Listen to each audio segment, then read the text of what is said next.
Welcome to this journey through one of the most unsettling cases ever recorded in the history of Missouri Ozarks. Before we begin, I invite you to share in the comments where you're watching from and the exact time you're listening to this narration.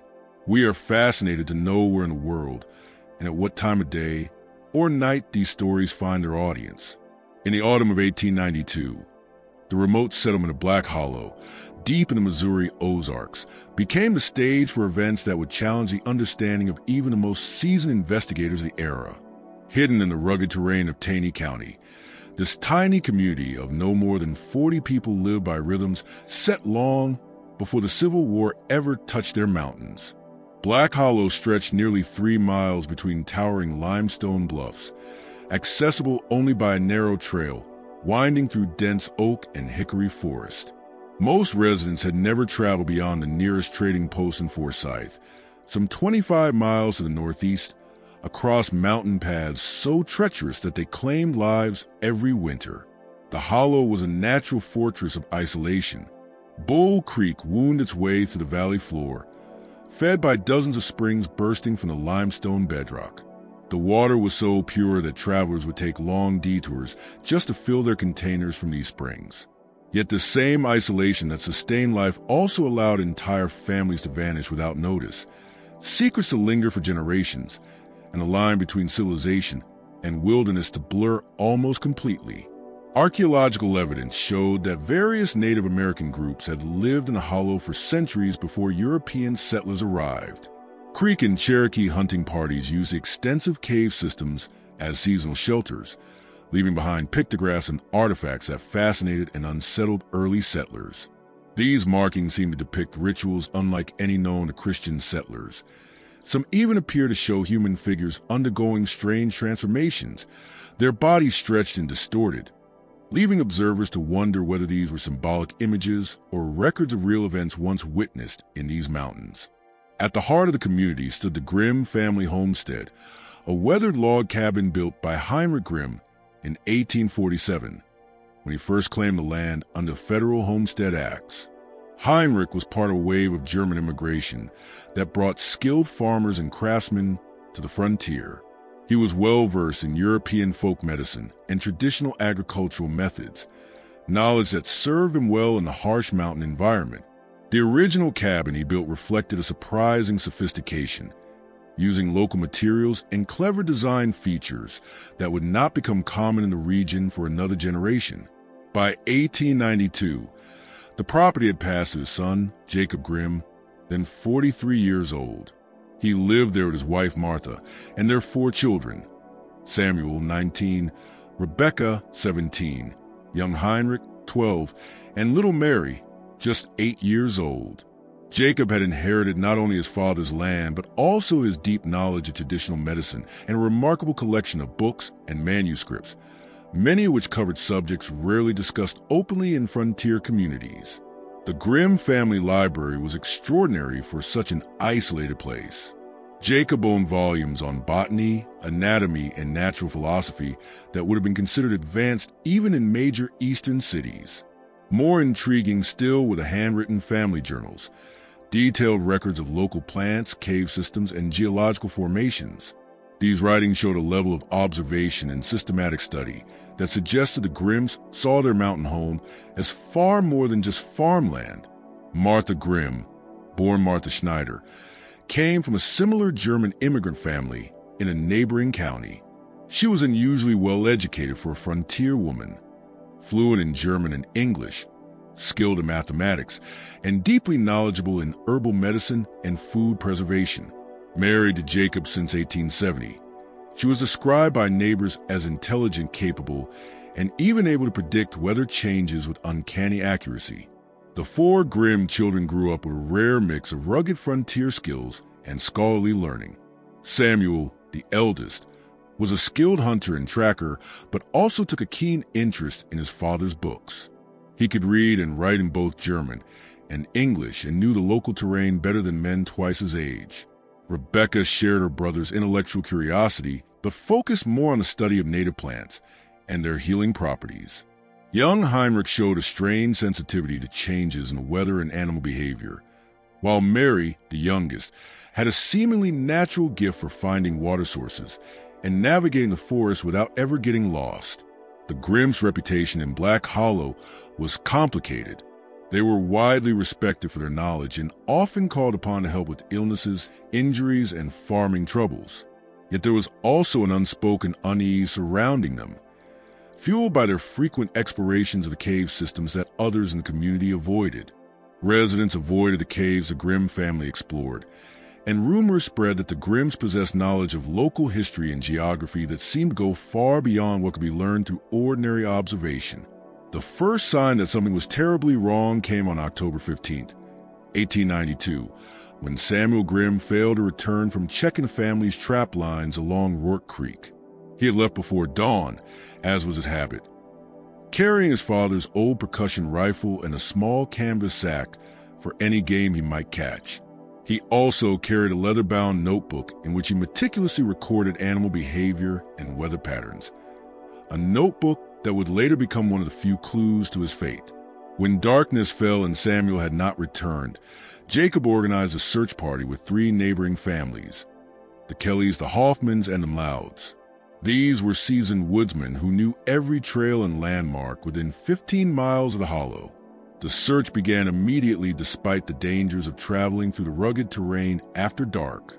Torches and lanterns were gathered, and the men spread out in a systematic sweep covering the most likely paths Samuel would have taken. Before long, they discovered Samuel's rifle lying beside the creek, its barrel submerged in shallow water. The gun showed no sign of damage or struggle and was still loaded with a charge Jacob had prepared that morning. Nearby lay the torn canvas sack, but the tear appeared deliberate, as though cut, not ripped accidentally. Most troubling of all was the absence of Samuel's notebook, which he was never known to leave behind, and which would have been valuable to anyone who understood its contents. Tracks found in the soft mud along the creek defied easy explanation and would be discussed for decades. Samuel's boot prints were clear, showing that he had walked along the creek for some distance before stopping where the rifle was found. But alongside them were impressions that baffled even the most experienced trackers. Old Thomas Kelly, a hunter who had tracked game in these mountains for over 50 years, later told the county sheriff that the prints appeared to be made by bare feet, but of a strange size and shape. They were longer and narrower than normal, with unusually elongated toes. The depth of the impression suggested someone weighing perhaps 200 pounds, yet the stride and gait indicated a smaller, lighter individual. Stranger still, there were other prints of various kinds, as though several beings had gathered there. Some were entirely normal, like those of an ordinary man. Others were impossible to categorize. The arrangement of the tracks suggested that a meeting of some kind had occurred, and that Samuel had approached willingly rather than under duress. The search continued for 3 days, joined by volunteers from as far away as Branson and Hollister. Scraps of Samuel's clothing were found caught on thorns nearly 2 miles from where his rifle had been discovered. There were no signs of violence. The fabric seemed to have been torn by rapid movement through dense brush, as though Samuel had been running through terrain that usually required careful, deliberate steps. The trail of fabric led deeper into the most remote, dangerous part of the region, places even experienced hunters avoided because of steep cliffs, unstable rock formations, and cave systems that could trap the unwary. The last piece of Samuel's clothing was discovered at the base of a sheer rock face nearly 100 feet high, a place that seemed impossible to reach without climbing equipment. During this time, the behavior of the Grimm family drew intense scrutiny. Ordinarily, a missing child would provoke visible grief and desperation. But Martha Grimm's reaction unsettled many. Her demeanor swung between unnaturally calm and disturbingly detached. Instead of collapsing into panic, she kept to her routines, preparing meals for searchers, tending to chores, and caring for her other children as though nothing extraordinary were happening. When questioned directly about Samuel's disappearance, she spoke as though he were simply delayed, insisting that he would return when his work was finished. What truly disturbed the searchers were Martha's claims that she knew Samuel's whereabouts through dreams and visions. She described conversations with him during sleep, in which he reassured her of his safety and said he was engaged in important work that prevented his immediate return. At first, neighbors dismissed these claims as a desperate imaginings of a grieving mother, but her detailed descriptions of locations and events later proved eerily accurate. When Sheriff Henry Carlson arrived from Forsyth, he encountered a situation unlike any he had faced before. Carlson was a seasoned lawman, experienced with cases of missing persons, domestic disputes, and wilderness accidents during his 15 years in office. He prided himself on his ability to quickly assess the likely cause of any crisis. But his interview with Martha Grimm left him deeply unsettled. Her answers were measured, calm, and internally consistent, yet the reality she described seemed to exist in an entirely different world from what was experienced by the other family members and neighbors. Martha claimed that Samuel had been preparing for this disappearance for several weeks, quietly gathering supplies and information for what she called an important journey of discovery. She insisted that his absence was deliberate, not the result of an accident or foul play. Even more disturbing were her statements about Samuel's involvement in what she described as continuing the work of those who had once lived in the region. Martha spoke of ancient knowledge hidden in the cave systems, knowledge preserved and passed down to generations of those who understood the true nature of the mountains. According to her, Samuel had shown an unusual sensitivity to this hidden wisdom and had been chosen to carry it forward. Sheriff Carlson tried to press for more details, but the information Martha provided was both detailed and maddeningly elusive.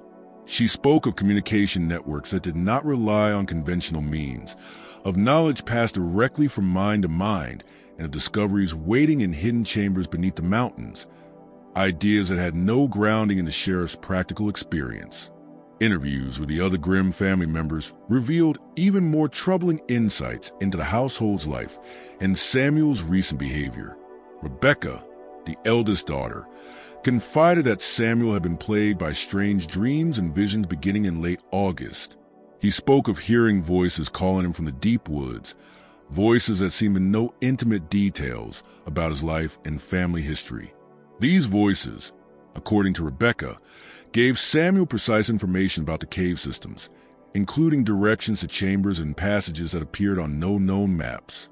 Samuel had begun making solo trips into these caves, returning with artifacts and specimens he claimed were proof of a civilization more advanced than the current settlers, a people who had lived in the hollow long before Europeans arrived. Even young Heinrich provided unsettling testimony. He described how Samuel had begun speaking in a language no one in the family could recognize, carrying on long conversations with invisible companions. These were not the ramblings of someone ill. They seemed like real exchanges of information. Samuel would ask questions and then pause, as if listening, before nodding and responding as though receiving detailed answers about topics ranging from history to advanced methods of agriculture and medicine. Heinrich also described finding Samuel standing motionless in unusual locations around the property, listening to something no one else could hear. On several occasions, he followed his brother into the forest and watched him navigate directly to specific places without using trails, moving confidently through terrain that even experienced hunters found difficult. Jacob Grimm's testimony troubled Sheriff Carlson in a different way. Unlike Martha, who expressed calm certainty about Samuel's purpose, Jacob appeared anxious and conflicted. He admitted Samuel had been behaving strangely, but dismissed it as the natural restlessness of a young man living in isolation, not anything supernatural. But Jacob did reveal something that caught the sheriff's attention. The Grimm family possessed an extensive collection of written records about Black Hollow's history and geography. These were maps, journals, and accounts compiled over several generations, including descriptions of caves, markings, and strange events that had taken place for over a century. Jacob was reluctant to share these documents, claiming they were too fragile and too dangerous if misunderstood. He feared that revealing them would invite treasure hunters and vandals who might damage the historical sites the family had spent decades protecting. The official search for Samuel was called off on October 19th, after 4 exhausting days and the efforts of more than 30 volunteers. The decision was made because all reasonable resources had been used, and further searching would require tools and expertise unavailable in the area. Sheriff Carlson filed a formal missing person report and even requested federal assistance. But the remoteness of Black Hollow and a lack of concrete evidence made it unlikely that outside help would come. Jacob accepted the end of the official search with a quiet stoicism that impressed some and disturbed others. He thanked the volunteers and acknowledged the thoroughness of their work, but showed none of the desperation or desperate hope one might expect from a father. Instead, he spoke of submitting to God's will and trusting that Samuel's fate would be revealed in time. As autumn turned to winter, the Grimm household settled into a new routine. Samuel's duties were divided among the remaining family members with an efficiency that suggested they had been prepared for this all along. Life at the cabin continued almost undisturbed, as though Samuel's disappearance had been anticipated. Martha Grimm, however, became the focus of gossip and speculation among the neighbors. She began taking long, solitary walks into the very woods where Samuel had vanished, sometimes staying away from the homestead for hours. When asked about these excursions, she explained that the forest gave her peace and clarity, that walking among the trees helped her understand what had happened to her son. Her walks seemed to maintain a spiritual connection with her missing son. These solitary journeys often took Martha deep into dangerous terrain, areas that even seasoned hunters approached with caution.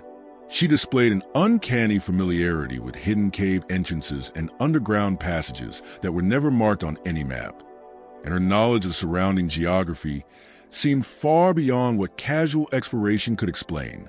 Neighbors who encountered her during these walks said she moved through the rugged landscape with confidence and purpose, following routes that appeared carefully chosen in advance. Even more unsettling were the reports of Martha being seen in multiple locations at once, sightings so far apart that it seemed impossible for her to have traveled between them in the time described. Some wondered whether she was receiving secret help, while others questioned if the witnesses had truly seen her at all. Back at home, Rebecca Grimm, the eldest child still living in the cabin, took over many of her mother's duties with maturity that seemed far beyond her 17 years. Neighbors noted that her once bright expression had turned somber, almost haunted. She spoke rarely, avoided social gatherings, and no longer showed interest in the outside world. Rebecca's change was most noticeable in how she interacted with the land around the homestead. Once an eager explorer of the woods and fields, collecting plants and helping with outdoor work, she now avoided going far from a house. Even short trips into the forest seemed to fill her with dread. Henrich and Mary, the youngest siblings, were not spared from change. Henrich became prone to sudden violent outbursts, striking his sister or smashing household objects without warning. These fits were followed by hours of complete silence, as if he had shut himself off from the world. Like his missing brother Samuel, he began predicting storms and animal behavior with uncanny accuracy. Mary, just 8 years old, changed the most. Once a lively, talkative child, she grew quiet and withdrawn, spending long hours staring out the cabin windows toward the tree line. When she did speak, she often claimed she was talking to Samuel, describing conversations with such vivid detail that it sounded as though her brother were still present. The winter of 1892 to 93 struck the Ozarks with brutal force. Heavy snow began in late November and continued until March, isolating the families of Black Hollow completely. The mountain passes were buried, cutting off nearly all contact with the outside world. People survived only on their stored provisions and whatever hunting and trapping they could manage despite the brutal cold. It was during this time of isolation that the most disturbing events occurred at the Grimm household. The first sign of serious trouble came just before Christmas, when Heinrich burst into the cabin of their neighbors, the Kellys, in a state of panic. He was nearly naked despite the bitter cold, his feet bleeding from running barefoot through snow more than a foot deep. His account of what was happening at home was disjointed and hard to follow, but certain details were clear and deeply unsettling. He said his mother had been changing in ways he could not understand. She spoke in strange languages no one in the family knew, performing strange tasks that seemed to serve no purpose. Even worse was his father's reaction. Jacob had grown so fearful of his wife that he had taken to sleeping in the root cellar, only coming out when absolutely necessary to care for livestock or gather wood. The boy claimed his father believed that the woman in their home was no longer his wife, but some kind of imposter or something possessed. Thomas Kelly and his grown son, William, immediately accompanied Heinrich back to the cabin despite the treacherous snow and their own unease. The journey took over an hour, and by the time they arrived, night was falling. At first, everything appeared normal. Smoke rose gently from the chimney, and the cabin looked calm from the outside. But once they stepped inside, what they found stayed with them for the rest of their lives. The main living space had been completely rearranged. Furniture was moved into strange positions, serving no practical purpose. Items once stored neatly were scattered in strange patterns, as if arranged according to some mysterious system. Even more disturbing were the new objects that now filled the room. Glass jars sat on every surface, holding plants and unidentified liquids, each one carefully labeled with symbols the Kellys had never seen before, markings that seemed to belong to no known language. Bundles of dried herbs and roots hung from the rafters, forming a tangled canopy that filled the cabin with strong, unfamiliar scents. Martha Grimm sat motionless in her rocking chair by the fire, but her appearance was so dramatically altered that the Kellys at first failed to recognize her as the woman they had known for over 20 years. She had lost a striking amount of weight, her clothing hanging loosely from a frame that seemed somehow smaller than before. Her once well-kept brown hair had grown wild and unkempt, streaked with gray that made her appear decades older than her true age. But it was her eyes and expression that disturbed them most. Martha's gaze was so intense that making direct eye contact felt almost unbearable. Her face seemed sharper, more angular, as though reshaped by some inner force. When she finally spoke, her voice carried a strange, altered quality. Her pronunciation and rhythm no longer sounded like the native English she had spoken all her life. She greeted Thomas and William Kelly by name, but her tone felt detached, as though she was recalling them from memory rather than experiencing any real emotional recognition. When asked about her family's condition and Heinrich's desperate flight through the snow, Martha's answers were calm and precise, but delivered with a cold detachment that seemed almost inhuman. More unsettling still were her references to Samuel. She spoke of him as though he were still living among them, describing recent conversations and activities as though his disappearance had never happened. When the Kellys gently reminded her that Samuel had been missing for more than 2 months, she dismissed their concern, insisting that their understanding of the situation was incomplete, that human consciousness and communication were not as limited as they believed. When Thomas asked about Jacob's whereabouts, Martha silently pointed to the floor, indicating the root cellar. There, the Kellys found Jacob Grimm huddled among the stored vegetables, wrapped in blankets and shivering. Though the cellar was warmer than the snowy wilderness outside, Jacob looked as if he had been living there for weeks. His hair had turned completely white, his hands trembled, and deep lines carved his face, making him appear years older. He spoke in a fragmented, fearful way, insisting that the woman upstairs was no longer truly his wife. He claimed she had been replaced or transformed into something with knowledge no human could possess. He spoke of hearing her carry on conversations with unseen voices through the night, though no visitors had ever come to the house. Jacob said he had discovered strange equipment and materials, glassware, powders, dried plants, objects that suggested she was performing experiments guided by principles far beyond anything she had learned. She seemed to know of events happening miles away and possessed a detailed understanding of the cave systems beneath Black Hollow, as if she had spent years exploring them in secret. Worst of all, Jacob said, she spoke with beings no one could see, holding long, detailed conversations with what seemed like voices from somewhere beyond human experience. The Kellys tried to persuade both Jacob and Martha to accept help from the community, but neither agreed. Jacob refused to leave the root cellar, insisting that any interference with Martha's work would lead to consequences too terrible to describe. Martha acknowledged their worry, but dismissed it as a misunderstanding of her current responsibilities. Rebecca was occasionally seen peering from the shadows, but she avoided all direct contact and seemed consumed by constant fear. When Thomas Kelly tried to speak with her, she fled deeper into the cabin, as though she had been forbidden to interact with outsiders. Most troubling of all was the complete absence of little Mary. Despite a thorough search of the cabin and surrounding area, she was nowhere to be found. When asked, Martha only gave vague, cryptic answers, assuring them Mary was safe but occupied with important work that required privacy. When Jacob was questioned separately, he confessed that he had not seen Mary in weeks and was deeply afraid for her fate. Disturbed and alarmed, the Kellys convinced Heinrich to come back with them so he could be fed and cared for while they decided what to do about the increasingly dire situation. Heinrich became their main source of information, though what he told them was so terrifying that they struggled to believe it.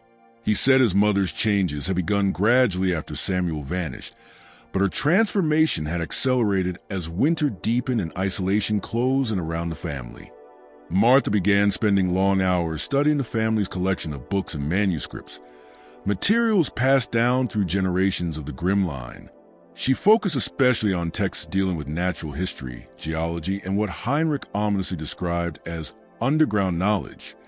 The boy reported that his mother made regular journeys into nearby cave systems, always returning with strange materials and specimens that she carefully processed and stored according to a system that resembled scientific procedure. These expeditions usually took place during daylight hours while the children were occupied with their chores, but Heinrich sometimes spied on her from hiding places. What disturbed him most were the nightly activities he observed from the loft where he slept. He claimed that Martha often slipped out into the darkness after everyone was supposed to be asleep, remaining away for hours despite the deadly cold and dangerous conditions. On several occasions, he had watched her leave and return to the window near his bed, noting how she moved with uncanny confidence through terrain that would have challenged even experienced hunters in broad daylight. Even more unsettling were Heinrich's accounts of visitors to the cabin during those long winter nights. He described shadowy figures approaching the homestead under cover of darkness, figures who somehow left no tracks in the deep snow. These visitors seemed to communicate with Martha without speaking, standing in silence for long intervals as though exchanging thoughts rather than words. Their meetings sometimes lasted hours before the figures glided back into the woods, vanishing as silently as they had arrived. The boys' descriptions were fragmented but consistent in certain disturbing details. The visitors appeared unusually tall and thin, moving with an unnatural, gliding motion. They wore clothing unsuited to the brutal cold, yet they moved as though untouched by the weather. Heinrich swore that they brought with them objects, boxes, jars, bundles wrapped in strange cloth, that Martha incorporated into her work. These items were stored in areas of the cabin and the root cellar that no one else was allowed to enter. Thomas and William Kelly now faced a grim dilemma. The nearest law enforcement was in Forsyth, more than 25 miles away, and the mountain passes were all but impassable under winter snow. Even if they could make the journey, what law had actually been broken? A woman experimenting with strange materials, a husband hiding in the cellar, even eerie visitors moving to the woods. None of it was clear evidence of crime. Perhaps, they reasoned, this was merely a private family tragedy. A mother coping with the grief of losing her son, a father overcome by stress, neighbors misinterpreting strange winter behavior. After all, grief and isolation had driven frontier families to stranger extremes before. In the end, the Kellys decided to wait for Reverend Isaiah Morris, the circuit preacher scheduled to visit Black Hollow in late January. Morris was known for his ability to handle delicate situations in remote communities and could bring both spiritual authority and practical judgment to bear on the problem. In the meantime, the Kellys took Heinrich into their care and did their best to watch the grim homestead from a distance. They warned other families in the hollow to stay alert for signs of trouble, ready to act if matters worsened. But the following weeks proved to be some of the most unsettling in living memory. The storms continued, isolating Black Hollow almost completely, yet strange reports spread through the community. Neighbors began seeing lights moving to the forest after dark, bright, steady lights that did not flicker like torches or lanterns. They seemed to travel along fixed routes, connecting cave entrances and landmarks with eerie precision. These sightings occurred on multiple nights and were witnessed by different families, suggesting an organized pattern rather than random chance. Even more disturbing were the sounds. Voices, heard in the deep hours just before dawn, drifting across the frozen hollow. They sounded human, yet spoke in no known language. Their tone was sometimes rhythmic, almost ritualistic, and they carried through the still air far more clearly than should have been possible. Thomas Kelly, experienced in the sound of the forest, attempted to investigate whenever the weather allowed. He ruled out known animals. The voices were unmistakably human, producing patterns of speech. But the locations they seemed to come from were deep within the mountains, places that should have been unreachable during such a winter. Then came the tracks. During rare breaks in the snow, several residents tried to follow the strange lights and sounds, only to find prints that defied explanation. The snow that blanketed the hollow throughout the winter should have preserved clear evidence of any movement through the area. Yet the tracks that were discovered defied explanation. Numerous paths through the snow showed signs of regular use by multiple individuals, yet they connected areas separated by terrain features that should have made travel nearly impossible. Even stranger, the footprints themselves didn't match any known footwear or coverings used by local residents.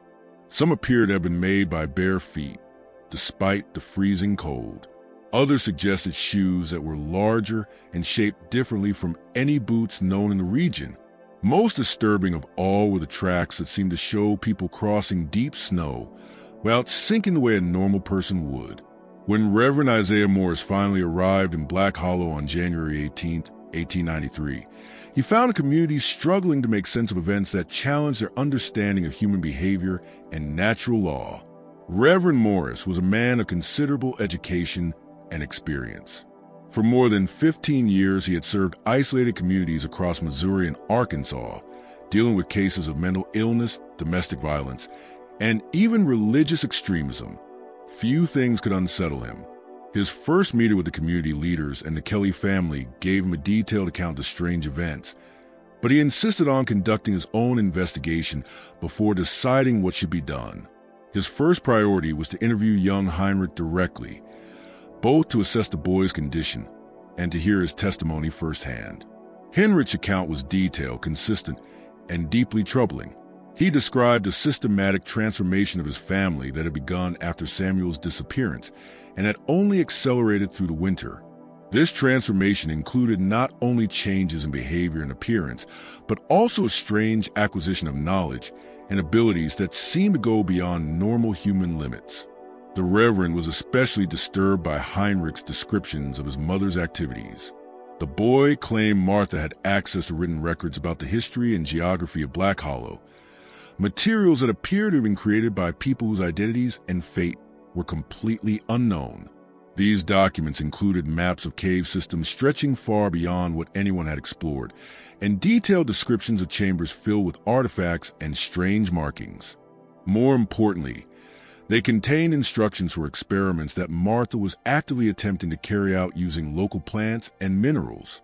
Heinrich also claimed that his mother could communicate with unseen individuals, holding long conversations that involved complex topics, ranging from local history to advanced knowledge of medicine and chemistry. These communications occurred both during her cave expeditions and during mysterious nighttime meetings that Heinrich observed from the loft. Reverend Morris's second priority was to speak directly with the Grimm family, particularly Martha and Jacob. This proved more difficult than expected. Martha acknowledged his presence as a minister, but seemed detached, as if she viewed their interaction from a perspective completely removed from ordinary human concerns. What troubled the Reverend most was Martha's apparent knowledge of events she had no possible way of knowing. She spoke accurately about recent births, deaths, and marriages in distant communities she had never visited, and referenced historical events and geographical details that were not recorded in any available documents or maps. She spoke with authority about Native American tribes who had once lived in the region, describing their customs, beliefs, and fate with eerie precision, as though she had read accounts no historian had ever seen. She also described a vast network of caves beneath Black Hollow, including passages not found on any existing map, giving directions so precise they could only have been discovered through years of exploration. When Reverend Morris asked where this knowledge came from, Martha only hinted at sources that lay beyond the ordinary boundaries of human communication and learning. Jacob Grimm's interview was no less disturbing. Once a respected farmer, he had been reduced to a man haunted by fear. He spoke of his wife as though she were no longer the same woman, describing changes in her personality, her knowledge, and her abilities that seemed completely unnatural. He claimed Martha now possessed knowledge of chemistry, botany, and medicine she had never studied, performing experiments with skill that no ordinary frontier woman could have acquired on her own. Jacob admitted that Martha's understanding of science and medicine would have been impressive even for someone with formal academic training. He also reported that she seemed to be in constant communication with people who were not physically present, engaging in detailed conversations about complex technical subjects that Jacob could not begin to understand. These exchanges took place both during her solitary work periods and during the strange nighttime meetings Heinrich had witnessed, suggesting a network of contacts operating through methods that defied any conventional explanation. Even more unsettling were Jacob's reports about changes in the physical environment surrounding their homestead. He claimed that cave entrances and underground passages had been recently modified, work that would have required tools and techniques unavailable to anyone in the community. These modifications appear designed to open access to previously unreachable areas of the cave system, creating an interconnected network of chambers stretching far beneath Black Hollow. Reverend Morris remained in the hollow for several days, gathering as much information as he could and consulting with community leaders about possible actions. His efforts were severely limited by the harsh winter conditions and by the Grimm family's unwillingness to accept help or interference.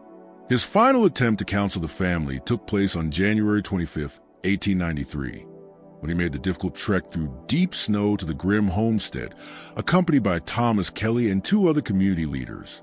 What they found exceeded their darkest expectations. Outside, the cabin showed signs of recent and extensive activity that did not match the family's isolated existence. Fresh paths through the snow linked the main house to several outbuildings and multiple cave entrances. The tracks clearly showed regular use by several individuals, people no one in the hollow could identify. Inside, the transformation was even more dramatic. The cabin now resembled a combination workshop and laboratory. Glass containers, measuring devices, and preserved specimens filled the room, arranged with precision that suggested a scientific purpose none of the visitors could comprehend. Martha herself appeared even more physically depleted than before, thin, pale, and gaunt, despite the household being well stocked with preserved food and supplies. Her manner was polite yet distant, as if she were hosting strangers, not neighbors and a minister who had known her for years. Most disturbing were her statements about the work she was conducting. She spoke with calm conviction, saying that what she was doing was of vital importance not just to her family, but to the entire community and the surrounding region. Jacob was nowhere to be found during this visit. Martha assured the visitors that he was safe and occupied with important tasks that required isolation.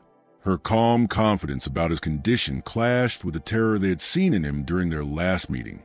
Young Rebecca appeared briefly, and her presence shocked the visitors even more than Martha's unsettling transformation. The girl was thin, her face drawn with exhaustion that suggested prolonged sleeplessness or extreme emotional strain. She barely spoke, answering questions only with brief gestures or single words. Mary, the youngest child, was nowhere to be seen. Martha's assurances that the child was safe rang hollow in the face of so much growing evidence that something was terribly wrong inside that home. Reverend Morris left Black Hollow on January 27, 1893, with grave doubts about the family's safety and the safety of the community at large. In his official report to church authorities, he recommended immediate intervention by law enforcement and medical professionals. But he acknowledged that the isolation of Black Hollow and the winter weather made such intervention nearly impossible. Even more revealing were the private notes Morris recorded in his personal journal, discovered only after his death many years later. In those writings, he admitted that he was uncertain whether ordinary religious or legal remedies could address what he had encountered. He wrote of evidence that pointed to forces, knowledge, and abilities beyond normal human experience, forces he feared might not be human at all. February of 1893 brought no relief. If anything, the situation seemed to grow worse as the winter dragged toward its end. When the weather finally began to ease, allowing limited travel, the most shocking event of the entire crisis took place. On the morning of February 22nd, 1893, Rebecca Grimm appeared at the Kelly homestead. Rebecca arrived at the Kelly homestead in the early hours, barefoot despite the frozen ground, her nightgown torn and bloodied. She was in a state of total hysteria, barely able to speak coherently, yet desperately trying to explain that something terrible had happened at her family's cabin.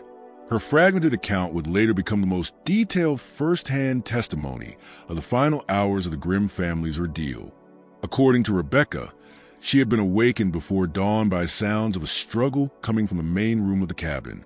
When she went to investigate, she saw her mother locked in a violent confrontation with several unidentified figures. These were not neighbors or anyone known from the community. Rebecca was certain they were the same mysterious visitors who had been coming to the cabin all winter. Yet this time, something was different. What had once been quiet, secretive meetings had turned into chaos. Rebecca described loud shouting, the sound of things breaking, and what seemed to be an attempt by the visitors to take items and materials from the cabin against Martha's will.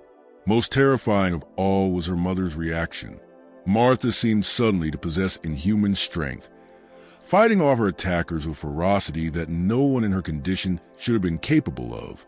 Rebecca claimed to have seen her mother overpower multiple adult assailants, using techniques and weapons the girl could not recognize. Although the intruders eventually fled, they succeeded in taking much of Martha's equipment and research materials with them. What happened next was even more horrifying. Rebecca's mother turned on her. Whether from shock, confusion, or some deeper transformation, Martha no longer recognized her daughter. She attacked with the same terrifying strength she had used against the intruders. Rebecca barely escaped with her life, running barefoot through deep snow and darkness until she reached the Kelly home. William Kelly immediately assembled a party of men, including Thomas Kelly, Reverend Morris, and 3 other community leaders. They set out to the snow at first light, arriving at the Grimm cabin just after sunrise. What they found would become one of the most disturbing and enduring mysteries in the history of the Missouri Ozarks. The snow around the cabin was torn up and soaked with blood. Tracks led away from the scene, but they didn't match anyone known in the region. Inside, the cabin was completely destroyed. Furniture was smashed, dishes shattered, and Martha's carefully organized laboratory was in ruins. Many of her materials were gone, either stolen or destroyed. Most disturbing of all were the strange symbols carved into the wooden walls. They matched markings found deep in the cave systems nearby, symbols that no one in the community could decipher. Jacob Grimm was found dead in the root cellar. The injuries were so severe that Dr. Samuel Morrison, who came from Forsyth to examine the scene, refused to include full details in his official report. He simply stated that the death was caused by extreme violence and could not have been accidental or self-inflicted. There was no trace of Martha or young Mary. The tracks leading away from the cabin ended at the same rocky outcrop where Samuel's trail had vanished months before, tying the final tragedy to the beginning of the entire ordeal.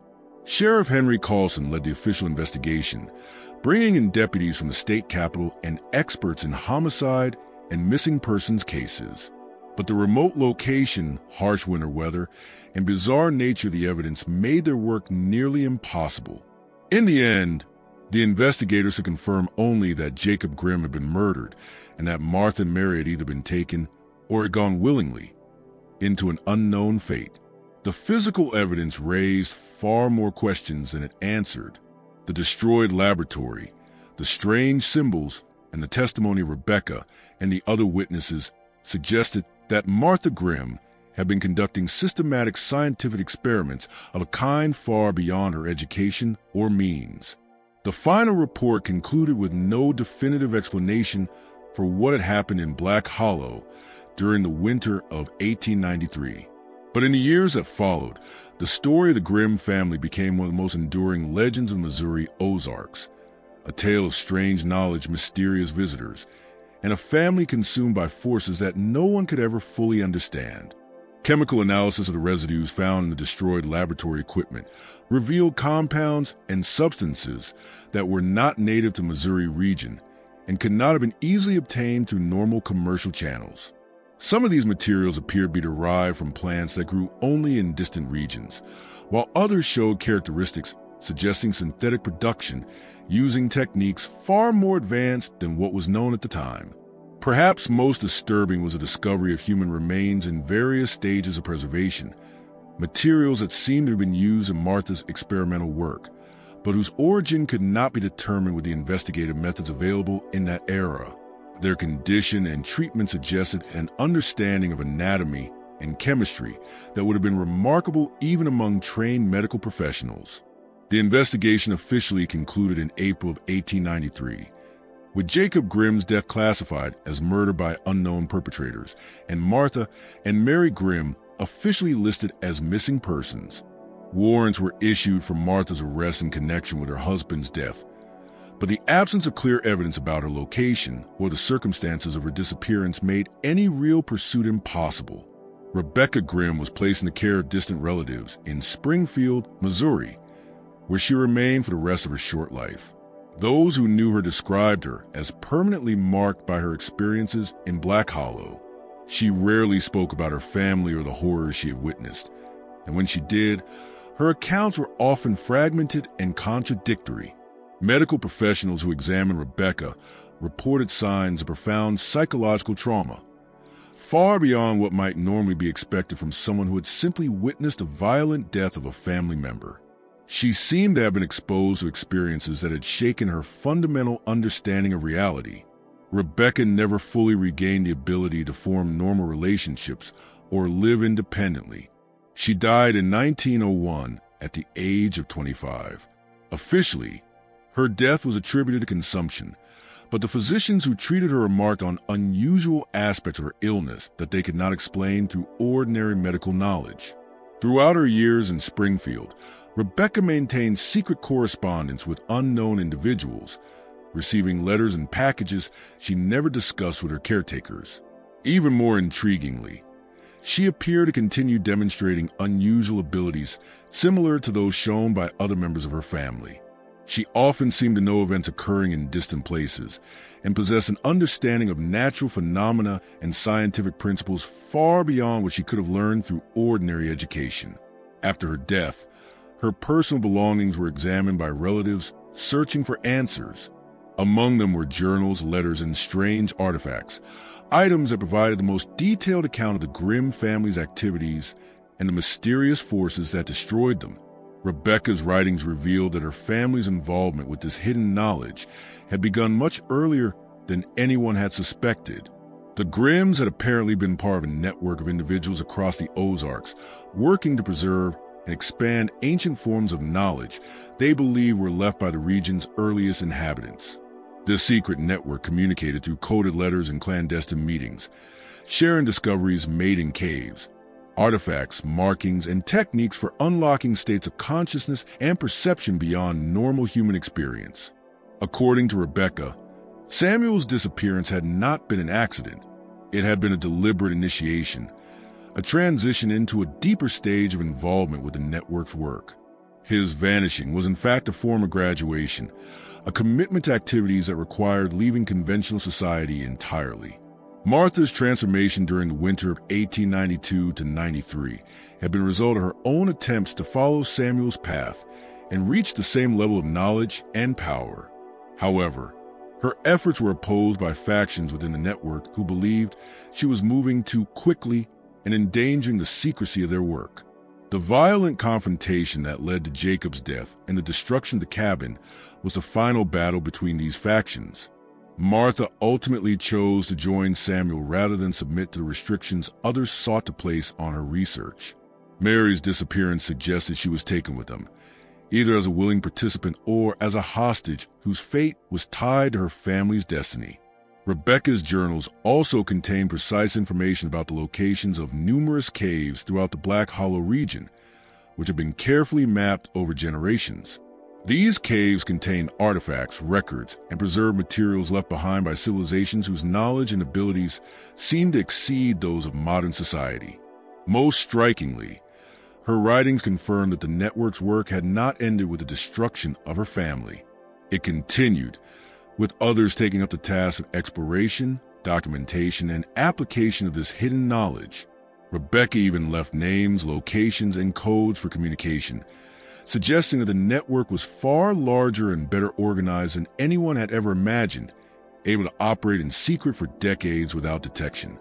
The discovery of Rebecca's journals prompted a new investigation led by Dr. Edmund Hartwell, a professor of anthropology from Washington University, who had long been studying the folklore and legends of the Ozark region. Dr. Hartwell immediately recognized that the materials offered unprecedented insight into forms of knowledge and social organization that had previously been dismissed as mere superstition or rural imagination. Between 1901 and 1905, Dr. Hartwell conducted a systematic exploration of the cave systems Rebecca had described, as well as an effort to locate and interview other members of the mysterious network. This was extremely dangerous work. The caves were remote and treacherous, and members of the network appeared openly hostile toward outside interference. Nevertheless, Hartwell's findings revolutionized the understanding of the cultural and historical significance of the Ozarks. His team discovered evidence of continuous human habitation spanning centuries, including extensive modifications to natural cave chambers and passages that showed remarkable engineering skill. Even more extraordinary were the collections of written records, scientific instruments, and preserved specimens stored in these caves, evidence of organized research rivaling that of established academic institutions. Chemical analysis of the recovered materials revealed compounds not native to North America, as well as substances that appear to have been synthesized using techniques far beyond what was thought possible in the periods when they were created. This suggested access to scientific knowledge far ahead of 19th century American society. Perhaps most fascinating were the written records themselves, which provided detailed accounts of the network's activities over generations. They described systematic studies of natural phenomena, methods for enhancing human consciousness and perception, and applications of knowledge that seemed to originate outside conventional European or American intellectual traditions. The documents also revealed communication and cooperation between groups across distant regions, not just in Missouri, but also in Arkansas, Tennessee, Kentucky, and beyond. This suggested a secret organization of astonishing reach, one that had maintained its coherence for decades despite the isolation of its individual communities. Hartwell's team even discovered evidence that the network had made contact with cultures or groups whose technological and intellectual development appeared to surpass that of mainstream American society. These encounters seemed to have provided the foundation for much of the network's activities, though the identity and location of these advanced peoples remained unclear. Most chilling of all, the cave showed unmistakable signs of current activity: fresh construction, newly deposited materials, and recently maintained equipment, proving that the network had survived the destruction of families like the Grimms and continued its work. Dr. Hartwell attempted to make contact with active members of the network, but these efforts failed and may have triggered increased security measures, making further exploration nearly impossible. In 1905, Hartwell completed his final report. It documented the extraordinary scope and sophistication of the organization, but admitted that many questions about its purpose and ultimate goals remained unanswered. The report was initially classified by the university due to concerns about public panic and the dangers posed by the cave systems. Copies were quietly distributed to federal agencies and a handful of research institutions, leading to additional investigations in the early 20th century. These later efforts confirmed Hartwell's discoveries and went even further. Investigators found evidence of the network's expansion into new regions, development of more advanced communication methods, and continued refinement of their secret knowledge. What troubled authorities most were the reports that began to surface during this period. Claims of network members demonstrating abilities that exceeded normal human limitations. Witnesses described individuals with enhanced senses, immunity to extreme environmental conditions, and even forms of communication that seemed to operate without any known technology. By the 1920s, federal authorities had become alarmed enough to launch systematic surveillance and covert operations targeting the network. But these efforts failed repeatedly. The network security and secrecy proved nearly impenetrable, and the few agents who returned with first-hand accounts reported discoveries so extraordinary that their superiors often dismissed them as fantasy. Among the most shocking claims were descriptions of underground facilities exhibiting technology far beyond anything seen in the outside world, devices and structures that seemed to hint at a level of advancement not merely ahead of the era, but perhaps ahead of our own time. Full potential. The evidence suggested that some individuals within the network had undergone physical and mental changes that enhanced their abilities far beyond ordinary human limits. There were also indications of communication with groups, or perhaps entities, whose nature and location remain completely unknown to this day. During the 1930s and 1940s, the network's visible activities appear to decline or become far more secretive. This may have been a response to increased government surveillance, as well as the disruptions caused by the Great Depression and the World Wars. Still, strange reports continue to surface.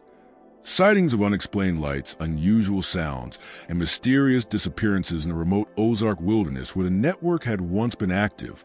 With the advent of more advanced investigative techniques after World War II, official interest in the network was renewed. Yet, investigators often found the sites described in earlier records to be abandoned, collapsed, or deliberately sealed off, as if someone had been systematically erasing evidence of their existence. In 1965, Dr. Patricia Wells of the University of Missouri launched the most ambitious study of the network since Dr. Hartwell's time. Her research was supported by newly declassified government files and advanced archaeological tools that offered fresh insight into the network's scope and purpose. Dr. Wells confirmed that the network had survived the 20th century, though in a very different form. It had become more decentralized, more technologically sophisticated, and far more adept at avoiding detection. Most striking of all were her findings that the network seemed to be preparing for dramatic future events, social, environmental, and possibly even planetary, that they believed were inevitable. Their efforts appear to be focused on safeguarding certain knowledge, tools, and techniques that they considered vital for humanity's survival. The implications were so significant that Dr. Wells' final report was immediately classified by federal authorities and remains hidden from public view. Portions of her research, however, were quietly incorporated into national security and disaster preparedness planning, a sign that the government took her conclusions seriously. Today, nearly 130 years after Grimm family's tragedy, Black Hollow remains largely unchanged, a protected wilderness where development and casual exploration are strictly limited. And yet, occasional reports still emerge. Strange lights moving silently through the trees, strange sounds echoing from the caves, and signs of human presence in areas said to be uninhabited. Officially, these accounts are dismissed as illusions, hoaxes, or natural phenomena, but their persistence suggests that something or someone continues to operate in the deep forests and hidden caves of the Ozarks. The surviving records of the Grimm case, along with the scattered journals, reports, and government files, point to a chilling possibility that the network's work never stopped, that their knowledge has only grown more sophisticated, and that they may be quietly shaping humanity's future even now. Whether they represent guardians of ancient wisdom or a force working toward goals far beyond human understanding remains unknown. But one thing is certain: the story of Martha Grimm and her family was never just a simple frontier tragedy. It was a doorway into a larger, hidden world, one that still waits beneath the mountains, holding its secrets until the day humanity is ready or desperate enough to uncover them. The hollow lies silent now, its secrets buried beneath stone and the weight of government secrecy. Yet the wind that drifts through the ancient trees seems to whisper the knowledge once sought here, knowledge that reached far beyond the limits of its time. Some say that Black Hollow still remembers, and perhaps one day, when the world is ready, its secrets will rise again,